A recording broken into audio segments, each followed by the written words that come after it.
Hi guys, welcome to New Dimensions YouTube channel. Your host is Michael Mwansaliova. To continue with probability part 7. We are going to look at Poisson distribution after having looked at binomial distribution. So as I said, I promise you that the next we're going to look at is Poisson distribution. So basically, when you look at Poisson distribution, in an exam situation, students or candidates sometimes get baffled as to whether, as to how to choose between binomial distribution or Poisson distribution. With binomial distribution, there are two possible outcomes, mentioned, or there is a clue to identify two possible outcomes whose probabilities you are capable of calculating. The other thing that is related to binomial distribution is that the number of events are less than 100. Normally the number of events are less than 100. For Poisson distribution, when you see that you cannot determine the two possible outcomes and the number of events are greater than 100, probably that problem should be a Poisson distribution.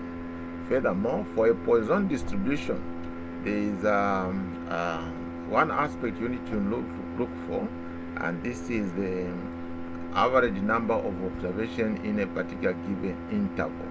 So if those are satisfied, probably that will be a Poisson distribution.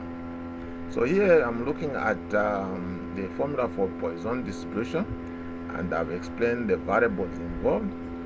X is a variable that can take on one of the values, 0 to infinity. Then E represents a mathematical constant, which is 2.718.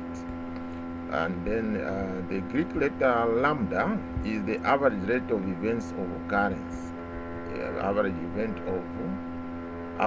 of event occurrence. So that's how it is defined. So let's move on, look at more into detail about the features of Poisson distribution. One, I can say that this is a discrete distribution. The Poisson distribution deals with the discrete random variables, meaning it describes events that can only take specific separate values, or they occur in jumps, 0, 1, 2, 3, like counting numbers and so on. That is the Poisson distribution. And then secondly, events occur independently, meaning that each event occurs independent of the others in fixed interval of time or space. That's another important feature, as I've already alluded to. Then there is also a constant rate. This constant rate represents the events that occur at a constant average rate, usually denoted by the term lambda. Lambda represents the mean number of events that occur in a given interval of time or space. So that's what you have. Furthermore, probability mass function. The probability mass function of Poisson describes the probability that observes a specific number of events within a given interval. It is expressed by this particular formula, which is epsilon raised to power negative lambda, which is the average rate of observation, times lambda raised to power x divided by x factorial. As I've said, where x is the number of events and k is the specific number of events, e is the base of natural numbers, or natural logarithm rather, and lambda is the average rate, where x factorial is with x and the exclamation mark, that represents the factorial of x. We further look at the mean and variance. the mean and variance, as indicated here, the mean represented by the Greek letter mu, and the variance which is represented by eta. This is theta squared of the Poisson distribution are both equal to lambda. This property is particularly useful in that the distribution is completely characterized by its mean. So that's what you should know. The other features I've already alluded to.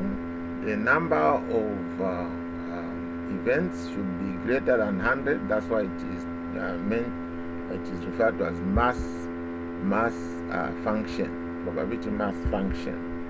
And then again, the other important one is the probability of success. That is P is less than 0.01. So those are the key features that can be identified with the Poisson distribution. So now we are ready to look at a typical example which can be used to see how we apply this particular model or formula. So here the example states, customers arrive randomly at the department store at an average rate of 3.4 per minute. So meaning that we are given an interval time is a minute, and the average rate of arrival or observation is 3.4, which is lambda. Assuming the customer arrivals form a Poisson distribution. So already we don't have the distinct two possible outcomes, and we don't have the probability for calculate for those two possible outcomes. We can't calculate, so probably that rules out this problem to be a binomial problem. Instead, we have the average rate, the given interval time, so that is tending towards Poisson distribution. Okay, so without being reminded that is there is an assumption of this is a Poisson distribution, the facts themselves speak for themselves. So we go further, we look at calculate the probability that A, the number of arrival,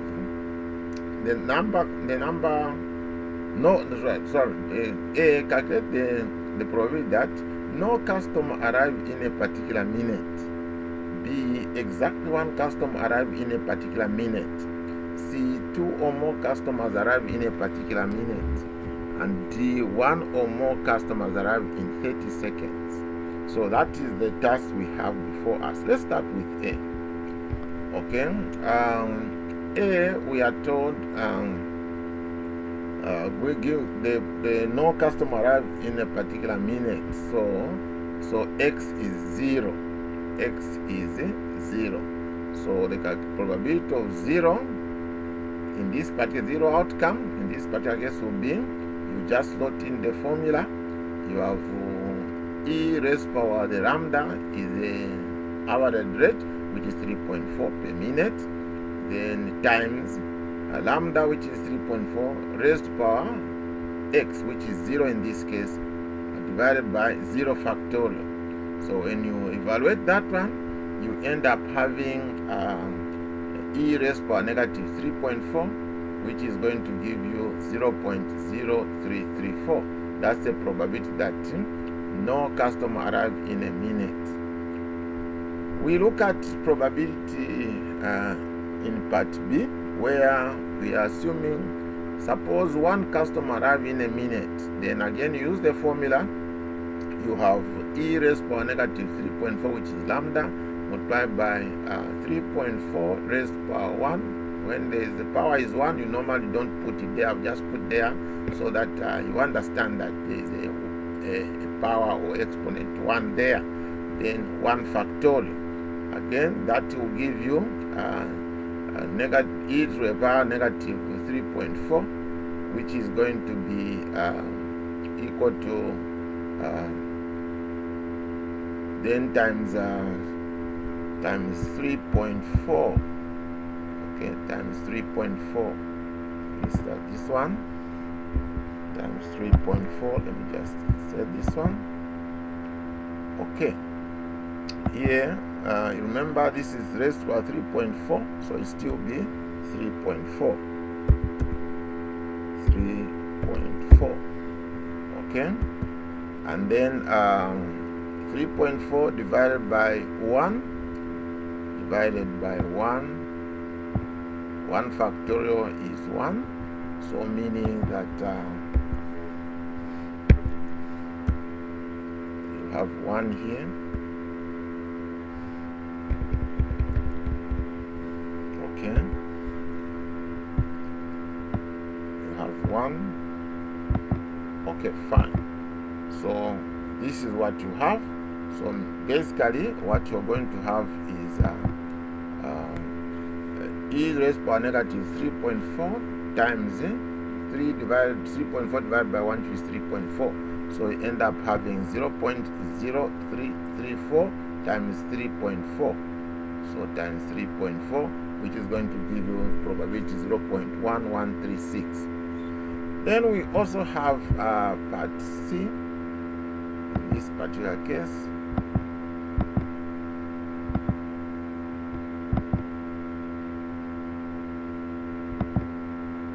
Okay, this is part C.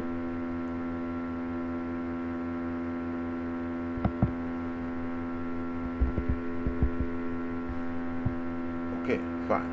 This is part C. This probability of 2 or more arrive in a minute. Probability of 2 or more arrive in a minute.